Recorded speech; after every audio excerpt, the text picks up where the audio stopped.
ideological decision. The Keystone Pipeline would have provided good jobs for Americans, to include right there in Arkansas, where we've made some of the pipe for the pipeline.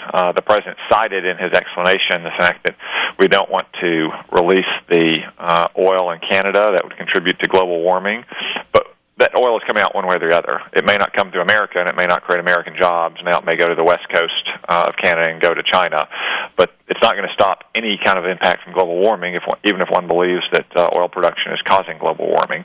So I think it's very regrettable, and it just goes to show how deeply ideological the president is in making these decisions. Arkansas jobs, any idea how much it's going to cost? It's hard to say, Kevin, but there's a big pipe manufacturer, Wellspun, right out by the river, that has made pipes specifically for this project. And, of course, we should be doing everything we can to promote greater use of the natural resources that we have here in North America. That means lower prices at the pump for folks who are driving to work, or lower prices for diesel for farmers. It means lower energy costs for all Arkansans, whether at their homes or in their businesses.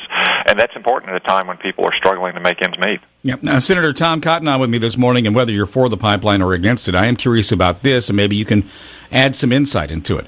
Why did the potential go on as long as it did if the president was going to reject it? Was there a reason behind this? Kevin, I think a lot of this was about politics. This is a very popular project. Over 60% of all Americans supported it. We actually passed a bill earlier this year in the Congress that would expedite the permitting for this pipeline. It passed with bipartisan support. The president vetoed it.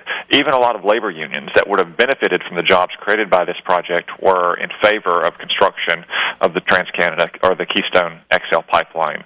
But the president and the left wing of the Democratic Party, particularly some of the radical environmentalists in his party, were adamantly opposed to it. So I think he just tried to delay as long as possible to avoid having to make a choice between those two factions of his own party. Is there potential that this could come back after the next election? I hope so. The Keystone XL pipeline is very important for Canada. Canada would rather be doing business with the United States. They're our largest trading partners, one of our closest allies in the world. They fought and bled alongside American troops from everywhere, and from Afghanistan today all the way back to Normandy Beach in World War II.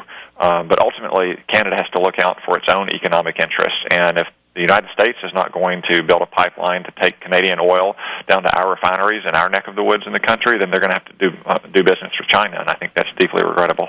U.S. Senator Tom Cotton, thank you very much for your time this morning. Appreciate you being on. Thank you, Kevin. It's News Radio 102.9 KARN. Problems on 40 inbound causing delays there. Chris Counts, what are you seeing now? Well, being told